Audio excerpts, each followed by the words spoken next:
बहुत समय पहले की बात है। पहाड़ों, नदियों और हरे भरे जंगल से घिरा हुआ एक सुंदर सा राज्य था, चंद्रपुर। चंद्रपुर अपने शांत माहौल, साफ सड़कों और खुशहाल लोगों के लिए दूर दूर तक मशहूर था। यहाँ के लोग मेहनती थे, सच्चे थे और एक दूसरे की मदद करना अपना धर्म मानते थे। इस राज्य पर शासन करते थे राजा विक्रम सिंह और रानी सौम्या देवी। राजा न्यायप्रिय थे और रानी करुणा की मिसाल। लेकिन इस सुखी राज्य में एक राज था, एक ऐसी बात जिसके बारे में सब जानते थे पर कोई ठीक से समझ नहीं पाता था। वो राज थी राजकुमारी अन्वी। राजकुमारी अन्वी बेहद सुंदर थी। उस चेहरे पर हमेशा शांति का भाव। उसकी चाल में एक अजीब सी सादगी थी। लेकिन राजकुमारी अन्वी बहुत कम बोलती थी। दरबार हो या महल, खेल का मैदान हो या बगीचा, अन्वी ज्यादातर चुप ही रहती थी। धीरे धीरे लोगों ने उसे एक नाम देना शुरू कर दिया। कुछ लोग कहते, कुछ फुसफुसाते, क्या वो उदास रहती है, और कुछ बच्चे हंस कर कहते, राजकुमारी है पर बोलती ही नहीं। पर सच्चाई कुछ और ही थी। राजकुमारी अन्वी को शोर बिल्कुल पसंद नहीं था। उसका मन हमेशा शांति में ही बसा रहता था। मुझे पसंद थी बहती नदी की मीठी सी आवाज और पेड़ों की वो हल्की सी सरसराहट जो दिल को सुकून दे जाए। पक्षियों की चहचहाट जैसे प्रकृति खुद उससे बात कर रही हो। और सबसे ज्यादा लोगों के दिल से निकली हुई बातें।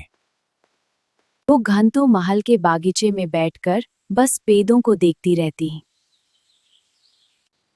कभी फूलों से बातें करती जैसे वो उसके दर्द को समझ रहे हो, तो कभी चुपचाप आसमान को देखती और खुद से बातें करती। वो बोलती कम थी पर सुनती बहुत ध्यान से थी। रानी सौम्या ये बात अच्छी तरह समझती थी। बेटी, जो ज्यादा सुनता है वही सबसे ज्यादा समझता है। अन्वी ने कुछ नहीं कहा, बस एक हल्की सी मुस्कान दे दी।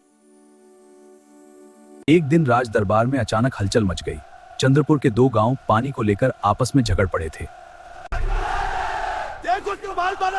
दोनों की बात सुनने को तैयार हुई था। हर कोई सिर्फ अपनी बात कह रहा था। राजा विक्रम सिंह ने सबको शांत करने की कोशिश की, पर शोर इतना ज्यादा था कि किसी ने उनकी बात पर ध्यान ही नहीं दिया। पूरा दरबार शोर से भर चुका था। सच और गलत की आवाज इस भीड़ में कहीं खो सी गई थी। पिताजी। दरबार में अचानक सन्नाटा छा गया। सब चौंक गए। ये आवाज थी खामोश राजकुमारी अन्वी की। दरबार में अचानक सन्नाटा छा गया। राजकुमारी अन्वी धीरे धीरे आगे बढ़ी। जब सब बोलते हैं तब सच दब जाता है। पहले सुनिए फिर फैसला कीजिए। राजा ने राजकुमारी को बैठने और सबकी बात सुनने का इशारा किया। राजकुमारी ने पहले सूरजपुर के लोगों की पूरी बात सुनी। फिर उसने चंदनपुर के लोगों की बात ध्यान से सुनी। न किसी को टोका, न किसी पर गुस्सा किया, बस सुनती रही। पानी सबका है। अगर हम इसे बांधेंगे तो कमी नहीं होगी, लेकिन अगर लड़ेंगे तो सब कुछ सूख जाएगा। राजकुमारी ने ऐसा समाधान दिया जिससे दोनों गांव खुश हो गए। और इस तरह दरबार में पहली बार खामोशी की जीत हुई।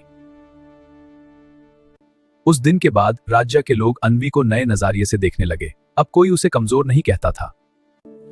राजकुमारी कम बोलती है, पर जब बोलती है दिल जीत लेती है। अब बच्चे भी बिना डरे अन्वी के पास आने लगे। वो अपनी बातें बताते। राजकुमारी, मुझे अंधे से डर लगता है। मुझे बड़ा होकर गांव के लिए कुछ करना है। अन्वी ज्यादा कुछ नहीं कहती थी। वो सिर्फ दिल से सुनती थी। तुम कर सकते हो, मैं हूं ना। लेकिन जीवन में सुख के साथ दुख भी आता है। एक साल चंद्रपुर में भयंकर सूखा पड़ गया। खेतों में फसलें सूखने लगी। किसानों के चेहरों पर चिंता साफ दिख रही थी। बच्चों के चेहरों पर भूख थी और हर दिल में भविष्य का डर। दरबार में फिर से शोर मच गया। हर कोई अपनी परेशानी सुना रहा था। इस बार राजकुमारी अन्वी ने कुछ भी नहीं कहा। वो चुप रही, बिल्कुल शांत। वो चुपचाप महल के बाहर निकल गई। उसने देखा किसानों की आंखों में दर्द था और बच्चों के चेहरों पर भूख। उस रात राजकुमारी अन्वी सो नहीं पाई। वो पूरी रात सोचती रही अपने लोगों के लिए। सुबह होते ही वो अपने पिता महाराज के पास गई। राजमहल में भी चिंता का माहौल था। राजा और रानी समझ नहीं पा रहे थे कि इतने बड़े संकट का हल कैसे निकालें।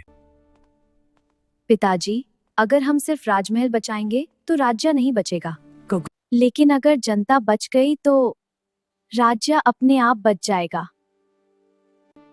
राजकुमारी के शब्दों ने राजा के दिल को छू लिया। तुरंत राज्य के अनाज भंडारे खोल दिए गए। नए तालाब बनाए गए ताकि पानी हर घर तक पहुंच सके। किसी को ज्यादा नहीं, किसी को कम नहीं, सबको बराबर मदद मिली। तुम खामोश जरूर हो बेटी, पर तुम्हारा दिल पूरे राज्य की आवाज है। समय बीतता गया और अन्वी धीरे धीरे बड़ी होने लगी। अब लोग यूज खामोश राजकुमारी नहीं, दिलों की राजकुमारी कहने लगे। समय आया जब अन्वी राजकुमारी से रानी बन गई। रानी बनने के बाद भी अन्वी बदली नहीं। वो पहले की तरह सुनना चुनती रही। हर फैसला पहले सुनकर लिया जाएगा, बोलकर नहीं। क्योंकि जो सुनना जानता है वही सच में राज करना जानता है।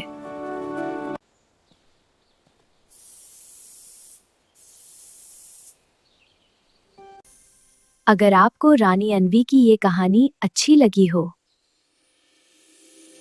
तो इस वीडियो को लाइक और शेयर जरूर करें ताकि ये कहानी और दिलों तक पहुंच सके।